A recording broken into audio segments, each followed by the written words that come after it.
Do you feel like you run all day but get nowhere? If you do, come sit with me for a moment and warm your hands by this small fire.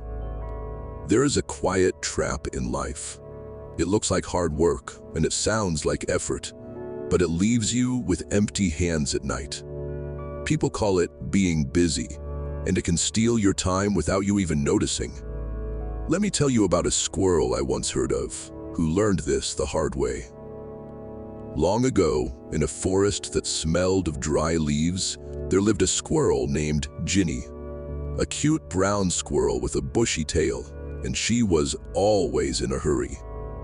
The air was turning sharp, and the wind carried a simple warning: winter is coming, and a squirrel family needs at least 100 nuts to make it through the cold.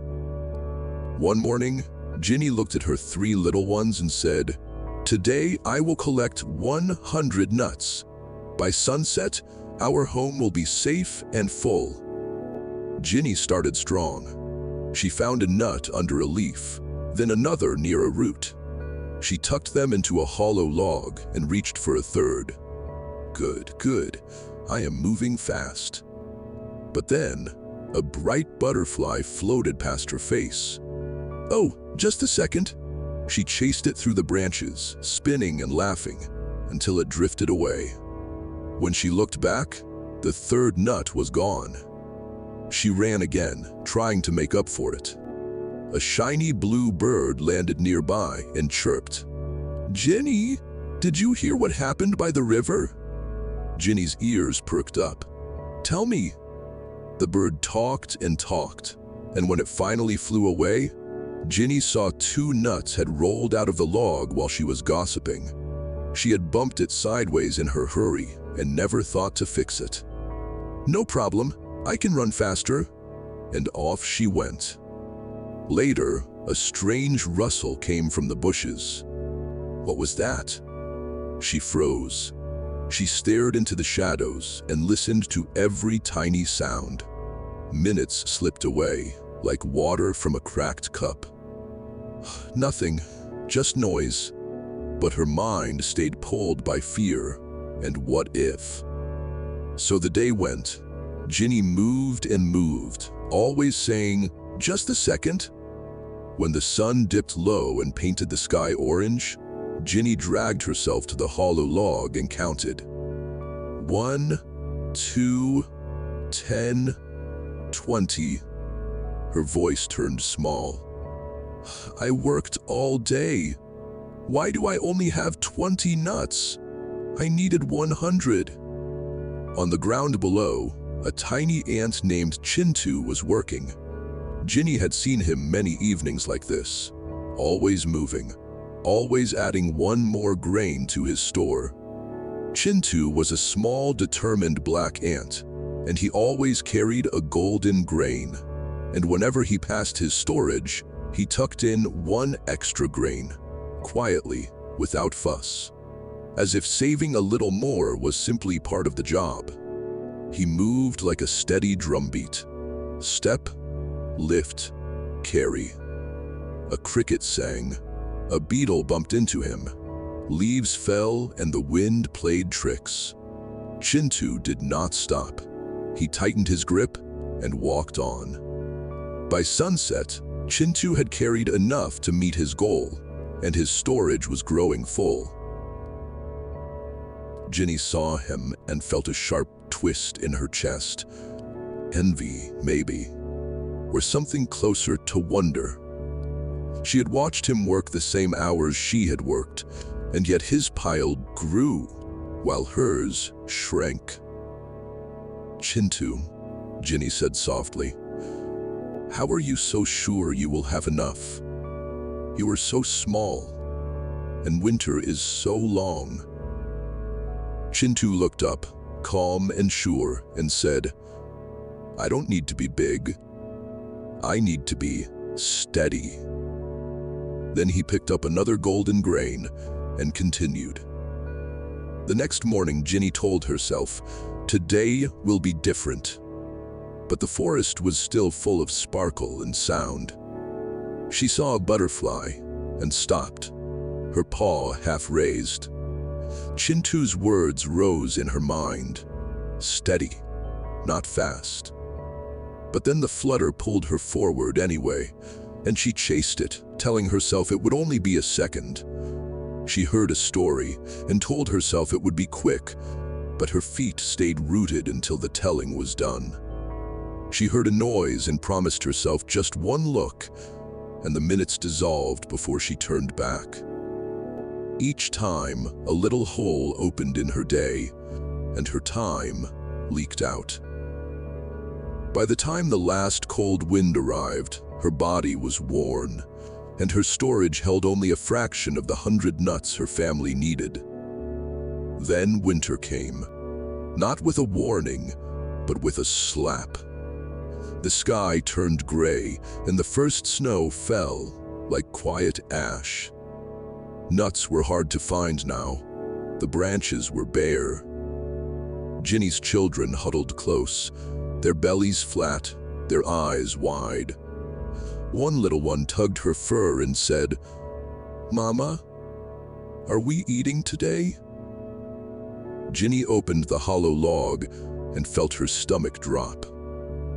1, 2, 10, 31.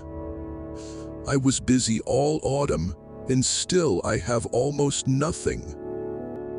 With shaking steps, Ginny went to Chintu's anthill. She had watched him all season, evening after evening, always steady, always adding one more. And she knew, if anyone had enough, it was him.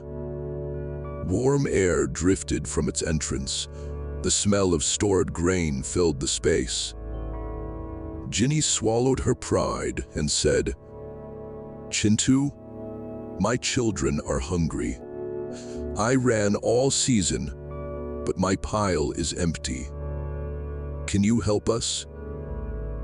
Chintu paused, then said, "Come in. Hunger should not teach a lesson alone." He brought out golden grains and shared them, one by one, until Ginny's children stopped trembling and began to eat. For Chintu had always gathered a little more than he needed, and that one quiet habit, built grain by grain all season long, was the only reason he had enough to give.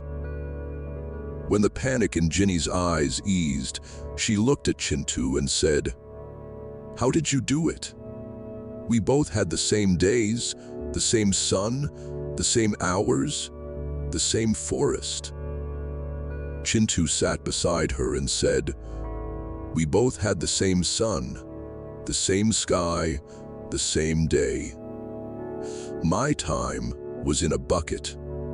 Yours was in a leaking bucket." Ginny frowned. "A leaking bucket?" Chintu nodded. "Each time you chased a butterfly, you poked a hole. Each time you stopped for gossip, you poked a hole. Each time you listened to noise that did not feed your home, you poked a hole. You were moving, but you were not filling." Chintu held up a golden grain, like a tiny lamp, and said, "There is a difference between motion and action. Motion makes you feel busy. Action leaves something real behind. Motion is running in circles until your legs burn. Action is taking one step forward, again and again, even when it looks small." Ginny's eyes grew wet. "I thought tired meant success." Chintu answered, "Tired can come from noise. Busy can come from fear. But focus comes from love. Pick one thing that matters. Hold it. Finish it. Then pick the next." That night, while snow whispered outside, Ginny hugged her children close and promised, "When spring comes, we will close the leaks. We will not chase every flutter. We will not stop for every sound. We will carry what matters home. And her little ones nodded, full for the first time in days. And when spring did come, the first butterfly drifted past Ginny's nose. She held still, her paw steady at her side, and walked on. That season, her hollow log filled for the first time, and she never once had to count backwards from 20. So, my friend, when you wake tomorrow and the world pulls you in 10 directions, remember Ginni and Chintu. Ask yourself, is this action or is it just motion? Your day is a bucket too. If it feels empty at night, note the leaks, the buzzing phone, the endless talk, the fear that makes you check and check. You cannot stop time, but you can hold it better.